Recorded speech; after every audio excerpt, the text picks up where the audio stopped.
Hai, assalamualaikum warahmatullahi wabarakatuh. Selamat datang kembali di channel saya Fitra Muda. Oke, gue sengaja bikin video ini karena gue lagi santai, gue libur, nggak ada kerjaan, jadi gue mau produktif. Dan gue bikin video dengan teman saya, kenalkan dulu. Nama saya Rozi Rapsah Putra, temannya Fitra Muda. Jadi di video ini intinya gue mau sharing pengalaman gue kepada teman-teman semua, pengalaman gue dan pengalaman Rozi. Jadi nanti ada sisi positif yang bisa kalian ambil dan sisi negatifnya jangan kalian ambil ya. Dan di sini gue mau ngobrol-ngobrol santai sama Rozi tentang pengalaman hidup gue, tentang pengalaman hidup Rozi, dan gue mau share kepada teman-teman semua. Di sini silakan Rozi dulu menceritakan gimana dulu awal dia kuliah. Lu kuliah dulu biaya sendiri atau dapat support dari orang tua? Maksudnya sepenuhnya dari orang tua nih. Kalau gue kan istilahnya gue bisa dibilang orang tua gue support, tapi support dalam maksud artinya dia support, cuma tidak terlalu full gitu. Ya. Gue berjuang sendiri. Kalau lu gimana? Kalau saya mah dulu awal-awal memang full dari orang tua. Full dari orang tua. Semakin sini saya mulai nyari sendiri. Ya karena pertemanan juga kita mungkin dalam pergaulan itu bukan bagaimana kalian punya uang atau kalian punya pinter atau gimana dalam pelajaran, tapi wawasan tentang relasi pertemanan yang lebih penting dalam hidup ini ya. Kenapa saya bilang relasi itu penting? Karena saya ngalamin sendiri dari relasi kita bisa jadi luas, bukan karena lu pintar di kelas lu jadi luas pergaulan usaha itu bukan. Jadi kita intinya pada saya cerita sedikit tentang relasi pertemanan. Nah awal-awal saya kuliah ke Padang itu kan saya dari Jambi, memang asli saya orang Padang, tapi saya dari Jambi datang ke Padang itu benar-benar sendiri ya. Saya datang sendiri ke Padang, daftar kuliah sendiri. Kebetulan waktu itu saya punya teman yang kuliah dari Padang dari Jambi. Saya minta temannya sama dia tuh ngantar dari mulai pendaftaran kuliah itu saya teman-teman saya. Nah waktu itu saya masuk ke salah satu kampus perguruan tinggi di Padang, yaitu di Khatib Sulaiman ya. Saya masuk karena keinginan saya sendiri juga untuk melanjuti pendidikan saya masuk ke salah satu pendidikan ilmu komputer di Khatib Sulaiman Padang, sistem informasi tepatnya di tahun 2013. Saya mulai perjalanan hidup saya itu di tahun 2013. Saya mulai untuk merantau atau keluar dari zona nyaman dari orang tua. Saya pergi ke Padang. Kebetulan memang saya punya saudara atau abang sepupu ya di Padang. Saya numpang tinggal dulu beberapa lama sebelum saya kemudian ngekos terus ngontrak bareng teman-teman. Nah dalam perjalanan itu kalau saya flashback lagi, waduh, pengen rasanya balik lagi juga pengen, tapi nggak pengen gimana gitu ya, karena ada masa susah dan juga masa-masa kita senang bersama teman tuh hal yang nggak pernah terlupakan. Mungkin kalau kata orang masa paling indah itu masa SMA, tapi bagi saya masa paling indah itu masa di zaman kuliah. Kenapa saya bilang itu? Karena di sana saya lebih mendapatkan pelajaran tentang pertemanan, tentang gimana kemandirian dalam hidup. Di situ saya dapatkan semua daripada saya waktu di SMA. Memang SMA itu mungkin beda generasi atau beda kisah lah. Kisah memang kisah kayak ya lucu-lucuan. Kalau kuliah ini ada di masa kita kuliah serius, lucu-lucuan, atau memang kita nongkrong bareng, terus kita berpikir bareng. Menurut saya itu wow banget. Nah jadi kisah saya itu mulai di tahun 2013 saya masuk kuliah. Saya waktu itu kenal dengan namanya teman kelas saya Randa. Nah Randa ini orang pesisir selatan, kebetulan dia satu kampus sama Fitra. Nah waktu itu kita awalnya masih ngekos masing-masing nih, di awal semester 2 semester kali ya, 2 semester setelah udah berlalu, semester ketiga saya mulai ngekos tapi belum bersama, baru sama 2 orang nih ngekos. Dan akhirnya di semester 5 itu saya sama teman saya ada ber-6 orang itu memutuskan untuk cari rumah ngontrak bareng.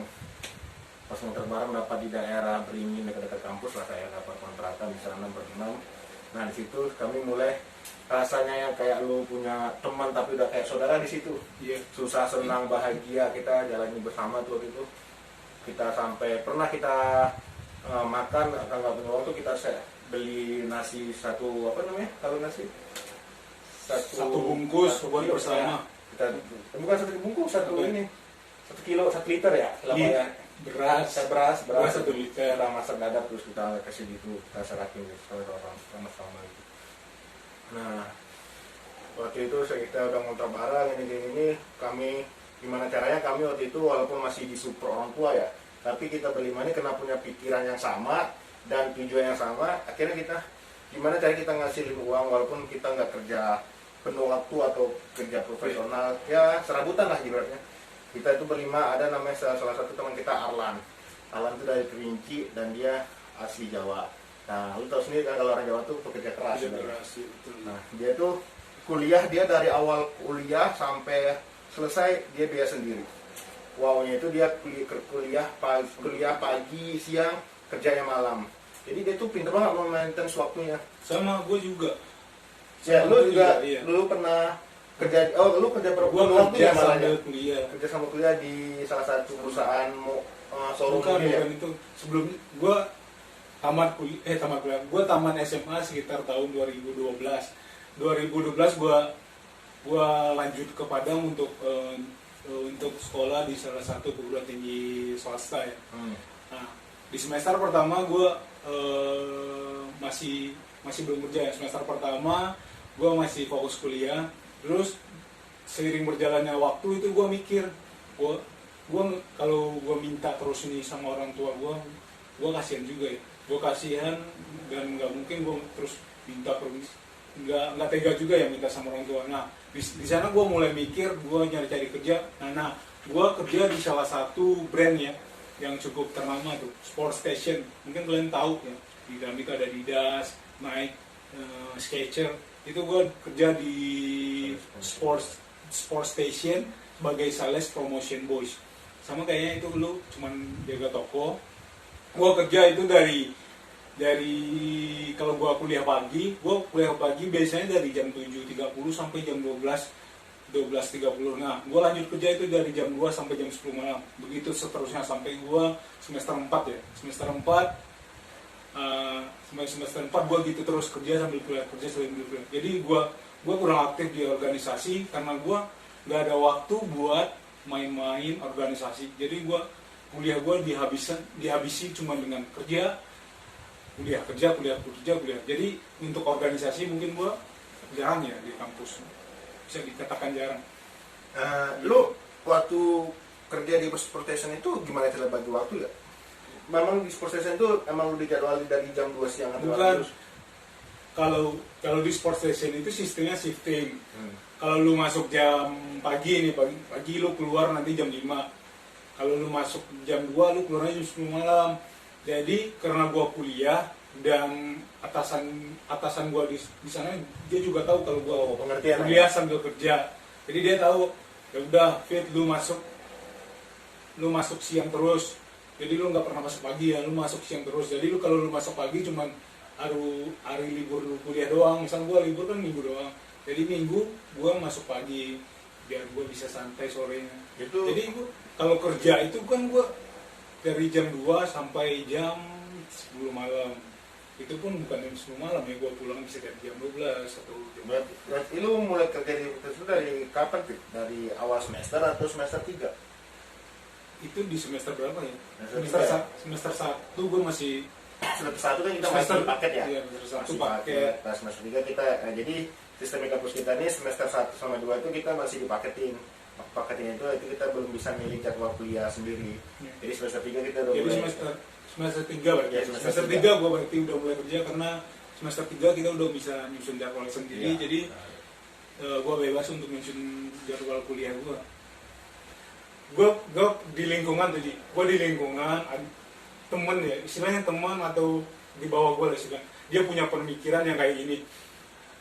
Lu enak ya Fit, lu bisa kuliah gitu. Dan gue nggak bisa kuliah gitu. Padahal kondisi keluarga dan keluarga dia sama-sama ya maksud sederhana lah ya. Sederhana cukup lah istilahnya. Ya. Tapi dia ngeluh terus. Nah, itu yang perlu dirubah.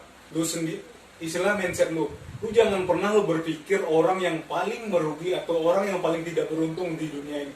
Seharusnya lu seharusnya lu berpikir kalau lu tuh bisa seperti orang. Jadi lu udah tanam nih di otak lu, gue bisa, pasti lu bakal bisa. Jadi kayak gue istilah gue nggak ngandelin duit orang tua gue bisa kerja untuk kuliah, gue bisa kerja, gue biaya separuh dari gue, separuh dari orang tua. Gue nggak bilang dari semua biaya gue dari gue ya. Itu semua juga dari biaya orang tua gue, separuh lah istilah. Tapi gue paling benci sama orang yang selalu ngeluh, dia bilang kuliah mahal, gue nggak mampu, orang tua gak mampu. Gue paling benci dengan orang seperti itu. Padahal dia mempunyai kaki dan tangan yang lengkap. Ingat, gue paling benci sama orang kayak gitu. Modal utama dalam diri ini bukannya uang atau apa, tapi niat sendiri. Niat dan kemauan lu sendiri kan. Benar. Gue pesan itu ya buat kalian yang nonton video ini, jangan pernah lu berpikir kalau lu itu orang yang tidak beruntung, atau lu berpikir diri lu, gue nggak bisa. Lu bakal nggak bisa terus kalau lu berpikir nggak bisa. Gak ada yang nggak bisa di dunia ini. Semua jika lu punya niat dan kemauan, lu bakal bisa. Betul kan? Betul sekali, betul. Nah, jadi lu waktu awal lu kuliah itu, lu langsung berpikir bagaimana cara saya kerja sambil kuliah gitu ya? Kerja sambil kuliah dalam arti kata biar dia bisa lu bisa mandiri dengan nyusahin orang tua lagi kan, seperti itu. Iya. Nah, kan banyak tuh dari teman-teman mungkin di luar sana yang kayak masih punya mindset, wah orang tua gua bukan orang yang punya atau yang kecukupan untuk makanya susah gitu ya. Tapi gimana cara lu tuh bisa ngelola diri lu sendiri tuh, sebenarnya harta yang paling berharga tuh ada diri lu sendiri. Selagi lu masih sehat, masih kuat, masih alhamdulillah kita masih punya tangan dan kaki ya, kan masih banyak saudara kita yang memang ada kekurangan gitu ya. Nah, jangan pernah lu mikir bahwa lu nggak akan bisa jadi seperti orang-orang yang ada di kampus-kampus karena mereka orang tuanya berada. Dan nggak semua orang yang berada di perguruan tinggi itu adalah orang berada. Nah, itu yang lu harus ingat. Tapi mereka ada perguruan tinggi itu adalah mereka punya niat dalam diri sendiri untuk maju. Dan lu, jika lu menilai semua dengan uang, lu pikir lu bakal selamat dengan uang. Tidak. Karena harta yang paling itu saudara lu, teman lu. Lu jalin hubungan baik dengan siapapun, lu gak bakalan susah. Gini, gue istilahnya Karena bisa minjem ya. jangan gitu. Nah, itu cuma itu. Tapi memang kalau lu punya banyak teman baik dan relasi baik itu, saat lu nggak punya uang, lu teman-teman yang punya relasi yang lu pernah percaya atau lu beri kepercayaan dan mereka juga percaya dan beri kepercayaan kepada lu saat lu bilang gue lagi gak gini nih, tanpa lu minta pertolongan pinjaman ini, mereka udah nomor sendiri. Biasanya saya pernah ngalamin juga sendiri ke teman saya ya, contohnya dengan Vita juga pernah. Saya lagi Fit ya gimana di kos, gue lagi nggak punya uang, ya udah sini lu makan di kosan gitu. Ya sebenarnya itu adalah relasi baik yang lu jalani sendiri dari perkenalan. Jadi lu jika punya teman seperti itu, lu pertahankan dan jangan sampai lu kecewain teman lu. Dan gue istilahnya syukur alhamdulillah ya, ketemu dengan orang-orang yang baik, teman-teman yang baik. Dan gue di kuliah, teman yang paling berjasa bagi gue itu sebenarnya banyak, tapi yang paling bantu gue banget itu ada salah satunya Fauzan Azima. Thank you so much Fauzan. gue sangat terima kasih kepada lu orang baik, dan semoga kebaikan lu Allah yang balas. Dan Muhammad Andre, thank you so much juga, lu sudah bantu gue waktu kuliah. Jadi itu teman-teman gue yang benar-benar istilahnya dari yang satu angkatan, dari mulai kuliah ya. Dan dia, kalau Muhammad Andre itu beda kuliah, cuman dia satu kampung. Dia sering bantu gua, dan Fauzan juga sering bantu gua. Dan teman itu lu bukan diselamatin dengan duit doang. Teman itu lebih dari duit istilahnya. Ibarat tuh kata orang, rezeki lu tuh bukan hanya uang tapi teman yang baik itu juga rezeki lu. Iya betul. Iya betul. Sebenarnya banyak lagi pengalaman yang harus gua share. Pengalaman gua yang gua share, pengalaman Rozi yang share. Mungkin terlalu panjang ya, mungkin nanti kalian bosan, kita lanjut aja ya nanti di part 2 nya kita bikin lagi. Dan untuk video ini cukup di sini dulu, karena kalau gue ceritain terlalu panjang nanti kalian pasti bosan karena durasinya terlalu panjang. Oke, sampai jumpa di video selanjutnya. See you next video. Assalamualaikum warahmatullahi wabarakatuh.